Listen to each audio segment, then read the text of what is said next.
conference brings together Vice Chancellors, educators, administrators of universities from across Tamil Nadu to deliberate on key issues confronting our institutions today, from innovation and digital transformation to inclusive education and academic collaboration. It is an opportunity for collective reflection, idea sharing, and forging pathways for the future of higher education in our nation. Nandri, vanakkam. Thank you, sir. We now humbly request the Honorable Governor Chancellor to address the gathering.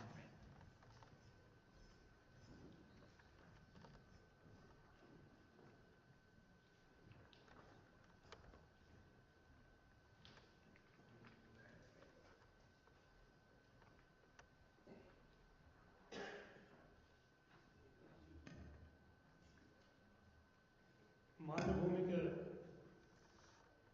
Bharat துணை ஜனாதிபதி மதிப்பிற்குரிய திரு ஜெகதீப் தன்கர் அவர்களே, அவர்களின் மனைவி மதிப்பிற்குரிய doctor திருமதி சுதேஷ் தன்கர் அவர்களே, IIM Trichy தலைவர் டாக்டர் பவன்குமார் சிங் அவர்களே, ஆளுநரின் செயலாளர் திரு கிரோஸ்குமார் அவர்களே, இங்கே கூடியிருக்கும் மாநிலத்தில் உயர் கல்வி நிறுவனங்களின் தலைவர்களே, அழைப்பாளர்களே, அனைவருக்கும் வணக்கம். Friends, we are indeed with us to guide us, to show us the way to excellence, a great visionary, an intellectual giant, and a powerful communicator, our Honorable Vice President of India, Sri Jagdeep Dhankar ji. Sir, we are aware of immense pressure on your time, your hectic schedule, but the fact that amidst all that you have chosen to come over here to guide us, show us the way forward to excellence in education, higher education, it shows your relentless love towards Tamil Nadu, Tamil people, especially the youth of Tamil Nadu.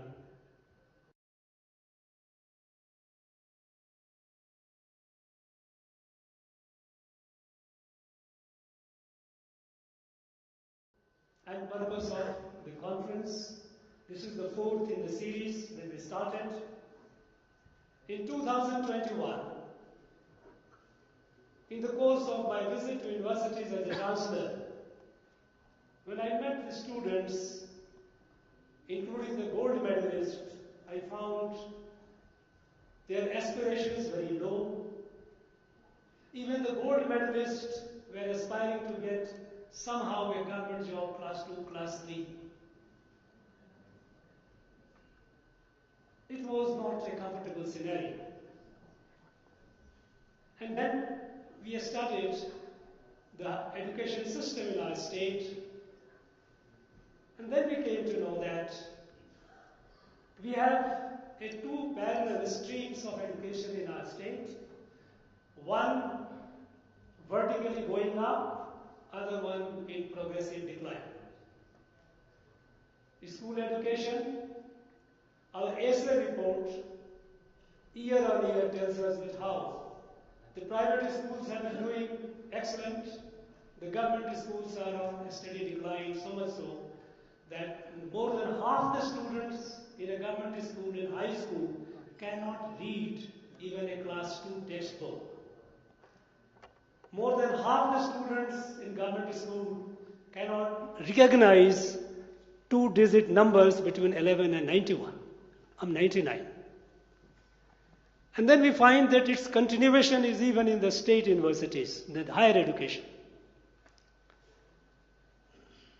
We needed to improve the quality. When we checked up, we found that our state, of course, we have one of the highest gross enrollment ratio, over 50%. We also have the fact that our state universities produce more than 6,500 PhDs every year. Very impressive figure indeed. But the other side of the story is that of the 6,500 plus PhDs, not even 1% is net JRF qualified.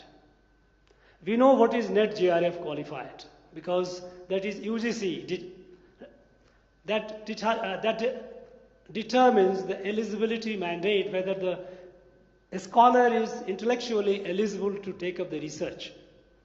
We found a situation which was not very comfortable. When we found that our PhDs were doing menial jobs, even cleaning jobs, not that the cleaning is bad, but the fact that after PhD, if you do the cleaning job for 14,000-15,000 rupees, it is something which is not a very happy situation. And then we thought, why it is so? There are various constraints. Among the constraints, we thought with all these constraints notwithstanding, how do we improve it? Then we realized that our universities, our state universities, they were not even talking to themselves. They were all working in silos run by the secretariat. Then we thought, let there be a fusion, let there be a meeting of minds, because that is how the knowledge grows. Because on the one hand, we find that the deemed to be universities, autonomous institutions are every year, year on year, breaching the new marks of height in excellence. More than a dozen of our institutions deemed to be university and autonomous institutions are among the top 10 in NIRF ranking. Unfortunately, not a single one from the state universities. Our Madras University, which was once known to be the premier university in the country among the top 5, today it is nowhere in the reckoning. This steady decline has a social consequences for social justice, because it is the students from poor communities, Dalit communities, marginalized communities, those who cannot afford to go to the private, they go to these institutions. And if this is their fate, that on the one hand we keep producing degree holders and PhD holders, on the other they are worthy of nothing, it is in fact, it is perpetuating the discrimination. So this we have started in 2022, and I am happy to inform you that there has been a significant progress, noticeable progress, because there is a lot of talent, a lot of scholarship in the deemed to be universities, autonomous institutions. They started coming with the hand holding, and our net JRF number also started improving. In terms of intellectual property, though we were producing thousands of PhD, but there was no IP, there was no patent. What kind of research they were? Now, with the help, that also started improving. And it was moving towards a win-win situation. Even in this conference, in the 2 days conference we do invite resource persons from industries, from academia. Here we will be in the 2 days, we will be discussing about maximizing learning through application of artificial intelligence. We will also be discussing about how the capacity building of the students as well as the faculties. We have session by the Principal Scientific Advisor to the Government of India, who will be talking about frontiers of science and technology. We have also sessions about how to efficiently manage university finances, because our universities are in a very, very bad situations. Many of the universities, they have not paid salaries to the teachers for last several months. And government has said that they are under no obligation to give them, to bail them out. This has been the situation. But we have been making modest attempt by bringing them together and making our youth aspirational, because there lies our future. Unfortunately, in this conference, state universities are not participating, because they have informed me, even in writing, that they have been warned by the state government not to participate. As of now, one of our vice chancellors is in police station. Some vice chancellors have reached Uti, and something unprecedented happened. It never happened before. There was a midnight knock at their doors where the secret police, a special branch of the state, went and told them, if you participate in the conference, you will not be able to go home and meet your family. I advise them, take care of your family. Don't jeopardize their interest. I wish good sense prevails, because essentially this conference is meant to improve the quality. There is no politics involved in it. And it has been showing result, but perhaps people, those who are in the government, they feel for them it is not something which is a comfortable situation.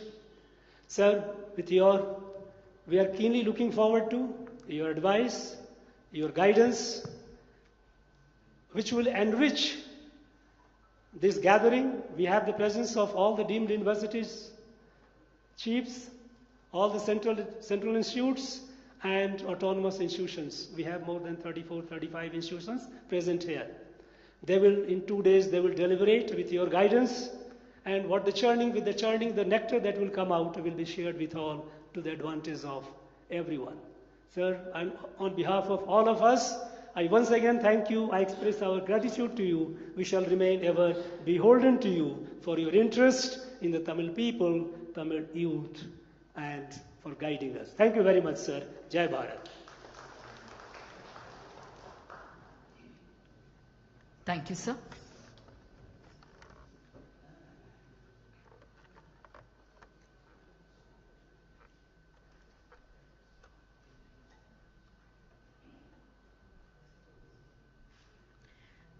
Ladies and gentlemen, we now humbly request our chief guest, the Honorable Vice President of India, to deliver the inaugural address.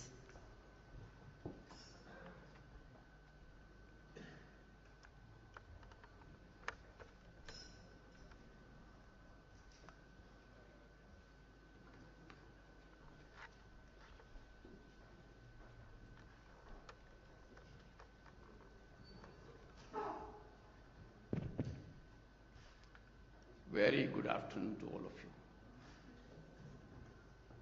you. Thiru R.N. Ravi,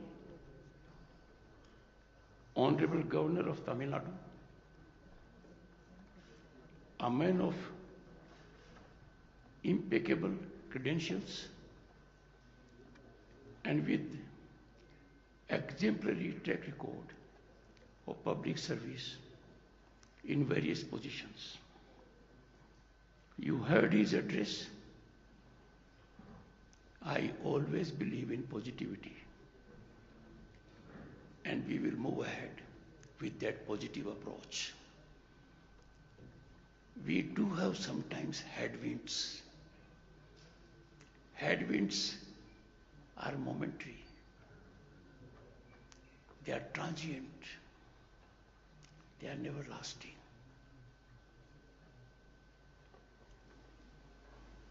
Through Dr. Pawan Kumar Singh, Director, Indian Institute of Management, Tiruchi. Am I blocking you? Never block an academician. Thiru R. Kirlosh Kumar, Principal Secretary to Governor of Tamil Nadu. Dignitaries,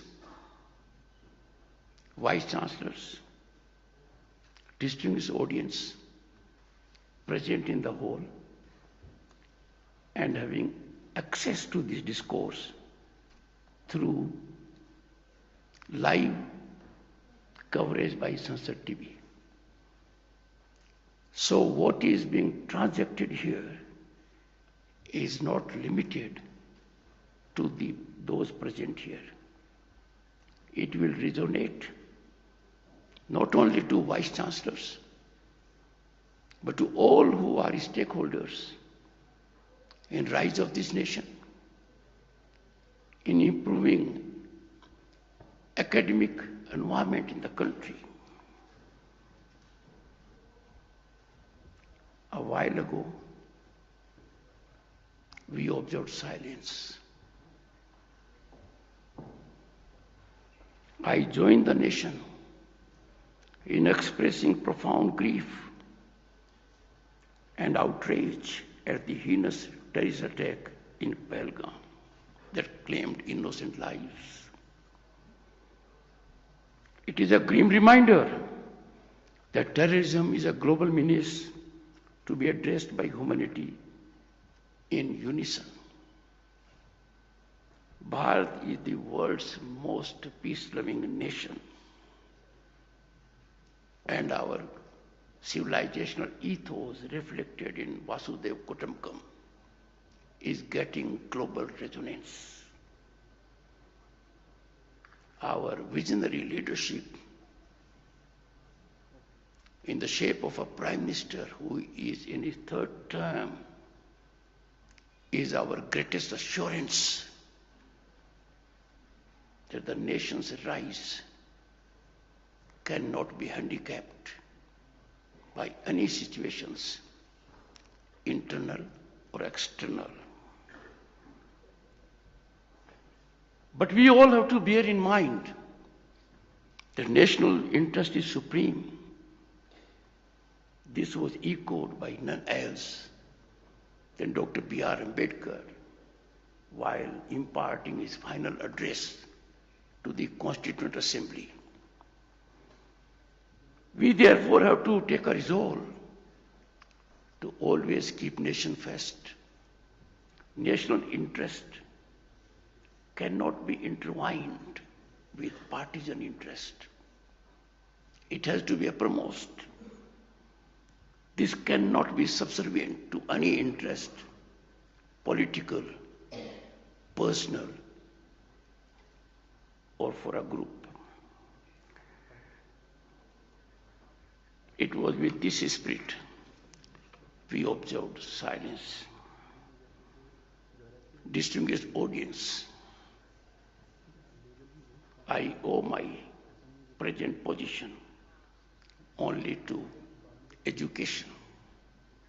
Was extremely fortunate to get a scholarship and good education. And I therefore realize the importance of education as a great equalizer, one that can cut into inequities, can bring about dignity, can contribute to rise of the nation. And therefore, Honorable Governor, it is an absolute honor and privilege, as also profound responsibility, to share thoughts with those, the Vice Chancellors, the academicians, the administrators in the field of education, who shape those who are destined to shape our nation. That is our youth. Our youth demographic dividend is envy of the world. It is pulsating. It is contributing. That is making a great difference. I must commend Honorable Governor R.N. Ravi for his very thoughtful initiative taken by him in 2022 to have Conference of Vice Chancellors. The present one is in one such series, one in the series. I have no doubt the deliberations would be very fruitful, because when deliberations take place, dialogue takes place, when there is sharing of thoughts, sharing of problems, resolutions emerge, issues that require to be addressed, we get a way out. But I must commend Governor Ravi for another reason. He is doing this because it is his constitutional ordainment. He has taken oath under the Indian Constitution, under Article 159. His oath as that of the Honorable President is very significant. The oath he has taken as governor is to preserve, protect, and defend the Constitution and the law. By his oath, he is further enjoined to devote to the service and well-being of people of Tamil Nadu by organizing such events which are extremely relevant to the field of education. Governor Ravi is vindicating his oath. Distinguished audience, education is the most impactful transformative agent of change. And you all are aware, the only constant is change. And the change must be soothing to society, must be meaningful to society, must give order to the society, respect to every individual. The citizen must pride himself or herself in the system in which he or she lives. We need to nurture our education ecosystem in the backdrop of our historical legacy. Gurukul. The Gurukul concept is sublime. A facet of service to society by Guru. There was free access to those who had earning for knowledge, education. The Guru in Gurukul took everyone under his fold as part of that family. That is our legacy. That calls for revival. No one knows better than the people here and the people listening to me all over the country, and some who will come to know of it through print media and social media. I assert accessibility and affordability of education is vital. But what is more significant in a world that is changing very fast, accessibility and affordability has to be of quality education.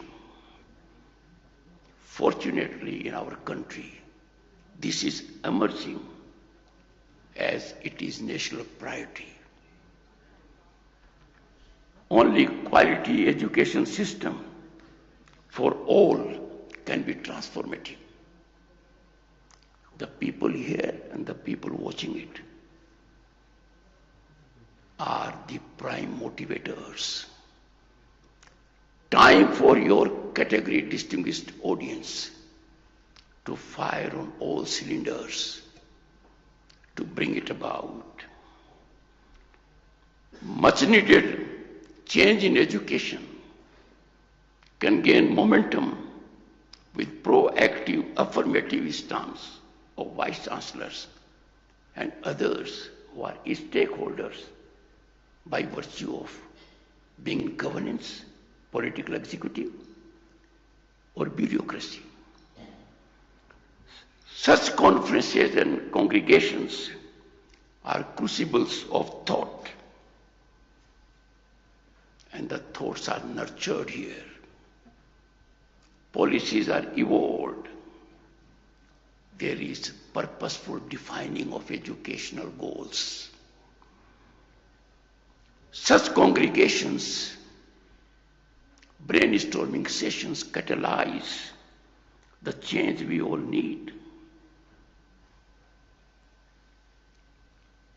I have no hesitation in indicating to you this is a contemporaneous imperative need and essential.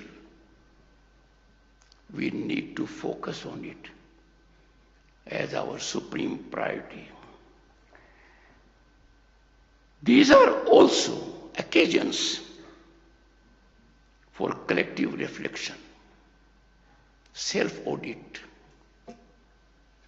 soothingly auditing each other, trying to monetize each other's experience. Also, occasions for introspection and then reimagination. To lay a blueprint for future,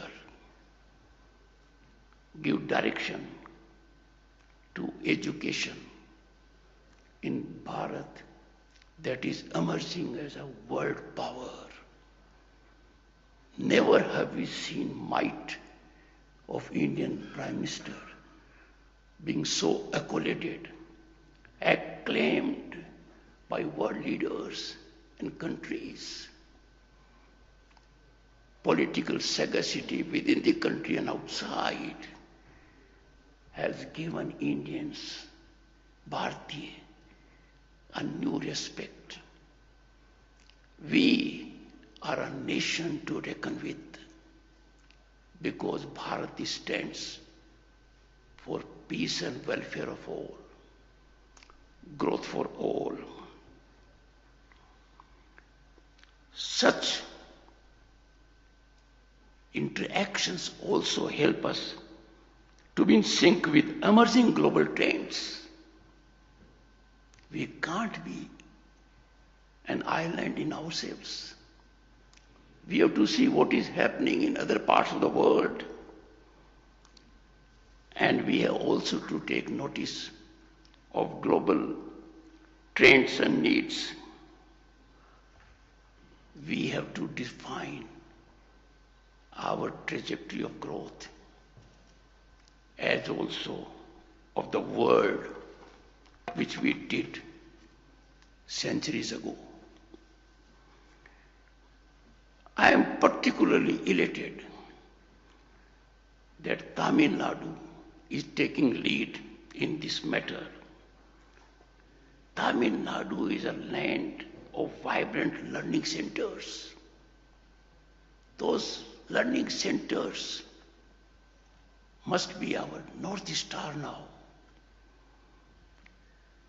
Tamil Nadu has been home to such widely accoladed learning centers like Kanchipuram and Aniyaram. Aniyaram attracted thousands of students from all over Bharat. I see in these conferences emergence of crucibles of ideation that will rekindle the spirit of Kanchipuram and bring back glory of Aniyaram. We must take pride that it was in Tamil Nadu, Madras University established in 1857. Modern education was exemplified in this land. And the university then and now has leadership in science, law, liberal education, and is reckoned as a prestigious institution throughout the country. Distinguished audience, research and development is now quintessential to progress. We can no longer depend to gain from research elsewhere. We have to be on our own strength. Our educational institutions, particularly universities, IIMs, IITs, institutes of excellence in science and otherwise, have to be laboratories of research and innovation. Our institutions must transform themselves from credential outfits into crucibles of innovation and character. We cannot reduce our institutions just to hand out degrees. A degree from a university must be a potent power in the hand of the degree holder that can help him or her fully exploit his or her potential, realize what is talent and ambitions. I must express my one concern to this very distinguished audience. Research must correlate to much needed solutions. Research must be authentic, not surface scratching or assimilation. You understand much better than I do. Research for the sake of research is no research.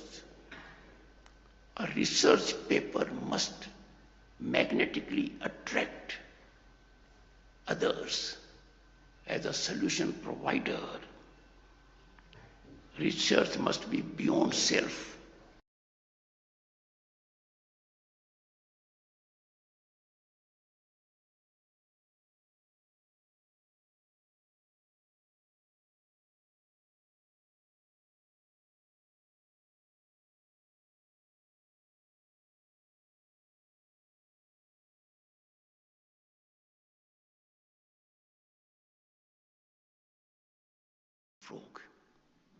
For leapfrogging to the education that our future generations would require, we would have a larger convergence of thought leaders, all stakeholders. This conference is a step in the right direction.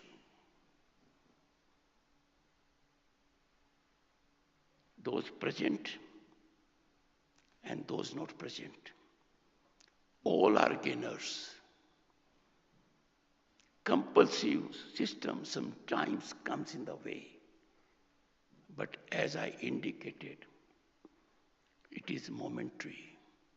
I cannot visualize anyone in the country whose heart does not pulsate for national growth. I have no doubt the benefits will be there. And therefore, Honorable Governor, this conference, the series you started in 2022, is a well-taken step in the right direction, a sense of gratitude to Honorable Governor's farsightedness. At the heart of India's great institutions in the past, we had visionary leaders, what we call modern vice chancellors. The vice chancellors of today are enormously talented. Mark my words. They are no less visionaries. They are giving everything which they can. They might face uphill task, difficult terrain, or air pockets. But I believe in their power to transform. They are worthy academicians who have capacity to bring about results. They represent and epitomize the Kulpatis we had once. I urge everyone in governance at the center and at the state to believe in the institution of Vice Chancellor and ensure they have play in the joints and can perform undeterred by ordinary situations. Today, not only Bharat, but the entire world is faced with formidable challenges, rapid technological disruption. It is far more severe than industrial revolutions we had. A paradigm shift is taking place every moment. It is difficult to keep pace. The global order on this count is becoming increasingly complex. Every facet of life is being affected. And it is therefore in the lap of universities ably led on front foot by Vice Chancellors to act as the stalwarts of India's academic landscape. More the challenges, more the formidability of challenges, we must rise as impregnable, not only to overcome them, but to deliver results for the nation and the world. One challenge which the Vice Chancellors must be facing is faculty. Faculty availability, faculty retention, and sometimes faculty attrition. I would appeal to all of you to engage in sharing with one another. Use technology. Don't be an island in yourselves. It is not a time to be standalone, because this challenge has to be fixed.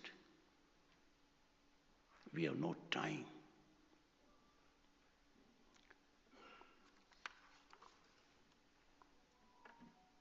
As I indicated, of standalone institutions, it can't be I'm IIT, I'm IIM, no. Standalone era for institutions is already behind us. There is now need of convergence for various verticals to give institutions cutting edge.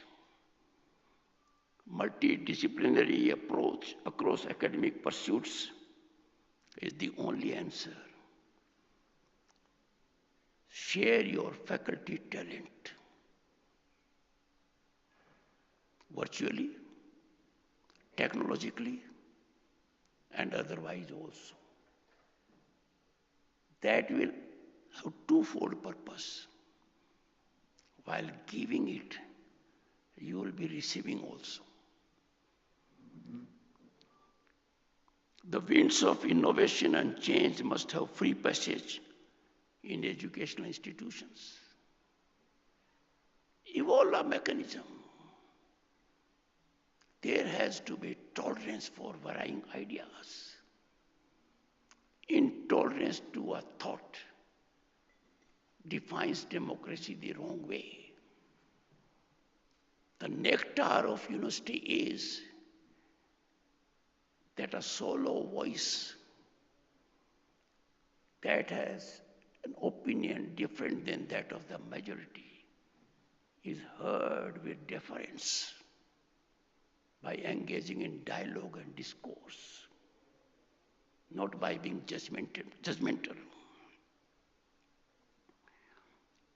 I appeal from this very important platform, industry, business, commerce, and corporates, they must channelize their CSR funds to handhold universities, liberally fund research and innovation.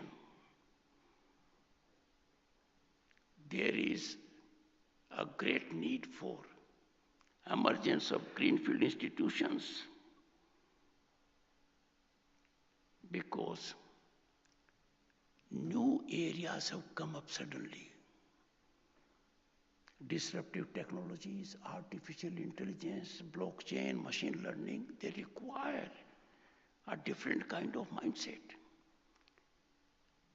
Space, oceanography, new areas are emerging. Growth in those areas can be sustained only when you cater to these sectors, skilled minds, trained minds. The more fundamental question which we all are aware, and that is, we must go back to our cultural roots of education also. It is multidimensional. We should, and why we should not, Our institutions must reclaim the glory of the past. On this count, I would share some concerns. Universities, institutions of excellence, and higher learning must assume the role as spaces of free thought and fearless ideation. Ideation is very vital. A concept emerges out of ideation. Execution is not difficult. Ideation requires brainstorming, exchange of varied opinions. And the challenges we face today, climate change, artificial intelligence, sustainability, they require interdisciplinary thinking. We must foster campuses where intellectual risk is encouraged. Risk is required. A failure is not a failure you must impart to your students. A failure is a myth. A failure is a stepping stone to success. We must believe in discovery, innovation, and encourage people to engage into that activity. In the rapid shifting global landscape, universities cannot afford to be passive observers. You have to be change makers. You have to catalyze the change you need. And the change you need is the change society needs. Our curriculum must be designed to prepare students, not just to respond to change, but to lead the change, to define the trajectory of change, to see the change which we need, not the change that overtakes us. Our administrative structures must be a guiding principle to others. That is an attention not given for too long. Education must be distanced just from giving credentials, degrees. No. It must be purposive. It must serve societal causes. And therefore, there must be partnership with all stakeholders, the government, the industry, the society, the NGOs. And it must be beyond transactional purpose. It must be guided by the soul spirit to serve the nation. This collaborative approach is long overdue. I am sure you will bestow attention on this. Distinguished Vice Chancellor, your leadership must enable faculty and students to act not as mere recipients of institutional policy, but as co-creating it, as co-creators for our needs, present and future. We must learn to promote high-impact, high-risk research that tackles real-world problems. We must incentivize collaborators between universities, industries, and partner internationally also. Fortunately, the present government has shown a lot of focus on this. But above all, we must reintegrate research with teaching. If we look at our ancient model,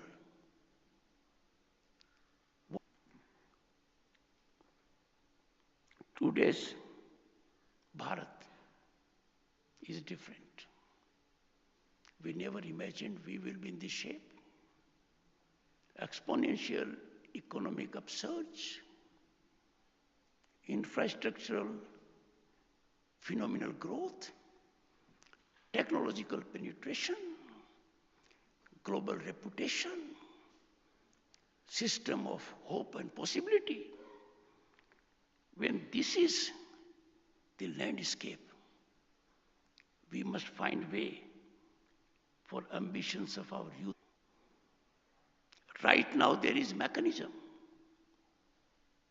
and I wish it is disseminated extensively in a revolutionary manner, from startups to space technology, from health innovation to green energy, from blue economy to space economy.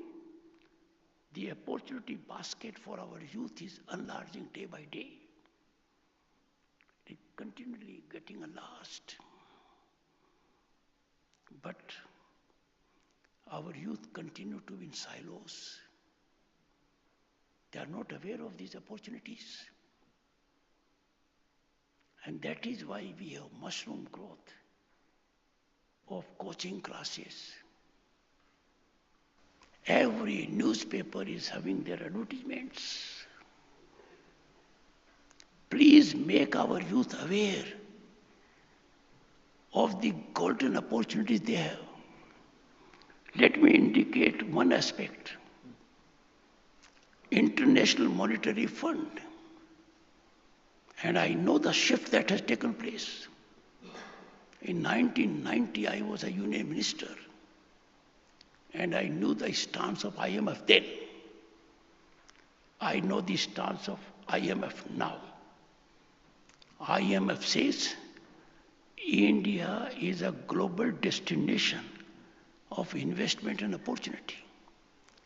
We need to tell our youth this accreditation, this validation is not for government jobs. It is for the opportunities that are in the basket of youth. We therefore need, distinguished Vice Chancellors, a paradigm shift from our youth job seeking to job creations.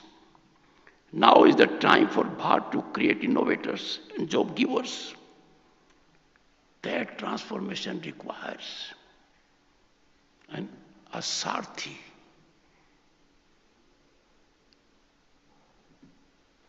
Lord Krishna was Sarthi in Mahabharata. Our Vice Chancellors are Sarthis. They have to bring about from the ecosystem of hope and possibility. You can realize your talent and potential, fructify your ambition and dreams, because government has affirmative policies. And for this, the Vice Chancellors are required to be proactive, and if I may say so, in absolute overdrive. It is concerning, and the government has done much to come out of it. The mindset continues to be influenced by colonial remnants. We must get out of it. Western narratives, distorted narratives, underplaying our achievements, diluting our achievements. We must neutralize them. Our universities must become guardians of our cultural pride. They must reflect our civilizational confidence. Imagine which country in the world can boast of such uniqueness, civilizational wealth. And India reminds the world every moment what is peace, what is inclusivity. India is a symbol of inclusivity that globally must be emulated. We must therefore create dedicated centers for our impressionable minds, for rigorous study of India's scientific, philosophical, and artistic contributions. For that decolonization drive to fructify, all those who are here and listening to this would need to lead. We cannot be in captivity of calibration from outside. We do not know how they calibrate, what agenda they have in calibration. They turn quite often Nelson's eye to the impeccable, sustainable growth trajectory of this country, which continually is getting on a high gradient. And to do this, the government has taken a great initiative. After 3 decades, taking into consideration inputs from the widest spectrum of stakeholders, there was evolution of national education policy. This policy aligns with our civilizational ethos. It encourages multidisciplinary learning. It gives primacy to Indian languages. It envisions education as development of the person, not just employability. The most significant aspect of national education policy is that it allows students to learn in their mother tongue. It has got us out of colonial regime. Even medicine, engineering in local languages could not be entertained at one point of time, even in our dreams. It is getting shape on the ground. Let me give you a simple illustration. Neither Bodhayan nor Pythagoras were thinking in English. Neither of them thought English. They thought in their own language. Yet they both arrived at this wonderful theorem in their own mother tongue. They must have dreamed of it in their own language. And we still continue to cling to this, contrary to our constitutional spirit. I don't want to go much into that, you can study. I have no doubt, and the Governor State of West Bengal, I was closely associated with the evolution of national education policy. It is game-changing. It is transformative. It is soothing to the students, hand-holding them, giving them latitude. But my problem is that those in academic institutions are not fully aware of this policy. I beseech you all, and the faculty and directors wherever they are, to please do a thorough study of national education policy to realize its real intent and purpose, so that we reap the harvest of it. From this platform, I wish to indicate national education policy is not government policy. It is a policy for the nation. And therefore, I appeal, it is time for us all to adopt it, understand it, execute it, and to reap the fruits. I need to indicate one more aspect. Our languages, their richness and depth are our pride and legacy.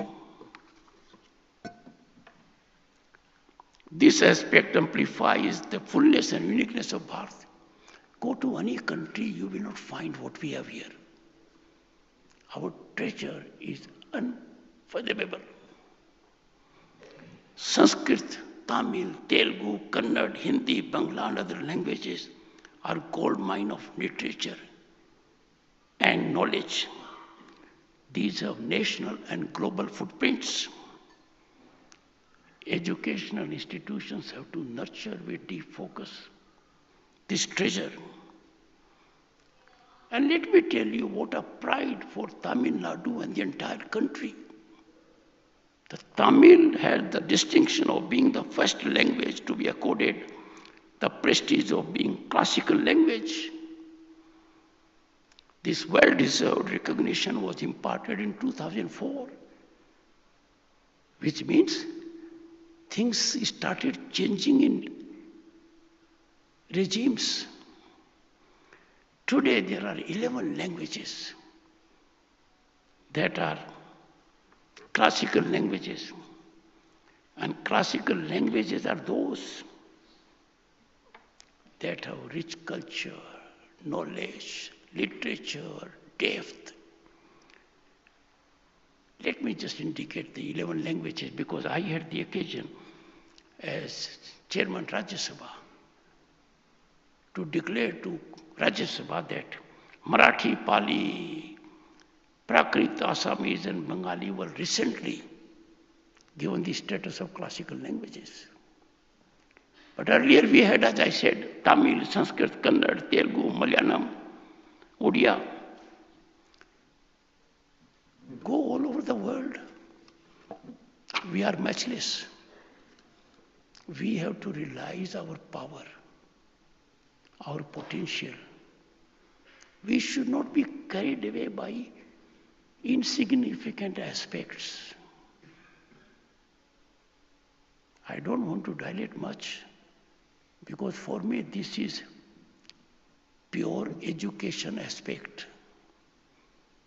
Those present to me are as important those who are spread all over the country and getting to know about it by live broadcast of Sunset TV. But we have realized that if our students study in their own language, the mother tongue, the results are not arithmetic, they are geometrical. They blossom. And therefore, this focus has come from the government, must be disseminated. There is one more aspect where institutions need greater attention. Alumni engagement, alumni associations. I don't find them to be very active. On a number of platforms I have addressed this issue. If you look at the global scenario, alumni associations sustain the reputation of their alma mater. Alumni associations create a corpus which is in billions. One such institution has a corpus of more than 50 billion US dollars. Let us make a beginning. Let us generate spirit in every student who has been associated with the institution. Make fiscal contribution. Quantum thereof is not important. It generates a different kind of connect. Because you become stakeholders in your alma mater growth.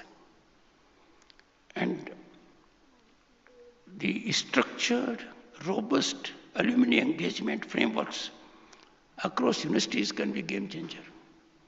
Just imagine if we had confederation of alumni associations of IITs or IIMs or AIMS or universities.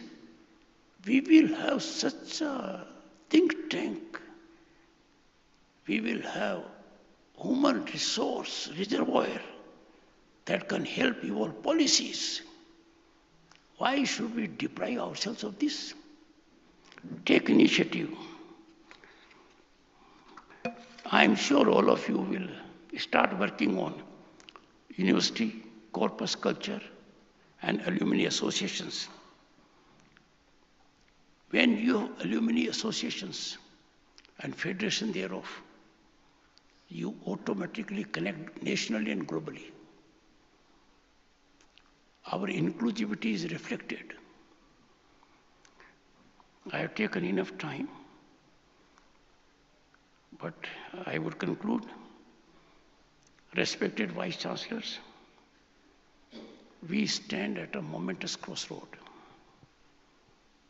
Behind us lies a legacy of greatness and interruption.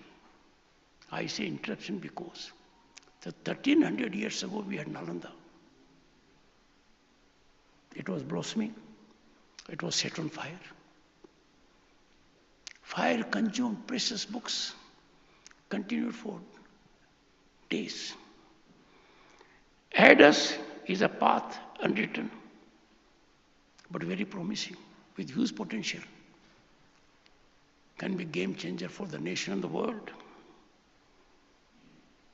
Nation is blossoming with hope and possibility, but it will be an ecosystem imparting for the entire globe if we take right steps now. Let us build institutions worthy of our civilizational past and having competency of meeting our present and future needs. And let us do it with wisdom and strength. Let us resolve to transform our universities into places of timeless knowledge and laboratories for timeless innovation. The intellectual revitalization is the highest category of renaissance. And that renaissance is awaiting Bharat. It is awaiting actions at your hand. Make Bharat super academic power, which would mean it will be a global research resource. It is not a dream. It is a destination, achievable. Like Viksit Bharat, we will do it.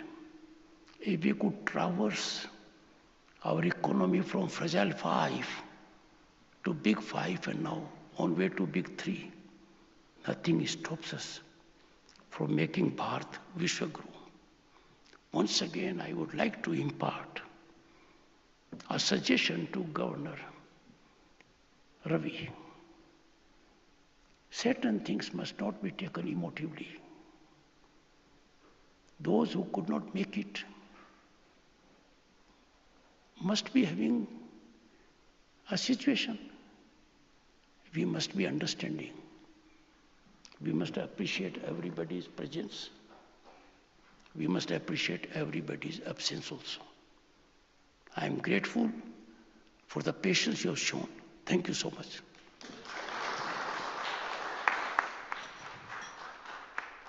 We thank the Honorable Vice President of India for your inspiring inaugural address, which will echo not just through the 2 days conference, but also be intertwined in the takeaway by the luminaries of various educational institutions to give the astute fillip to the students to contribute to the Viksit Bharat. We humbly request all our dignitaries to rise up for the national anthem.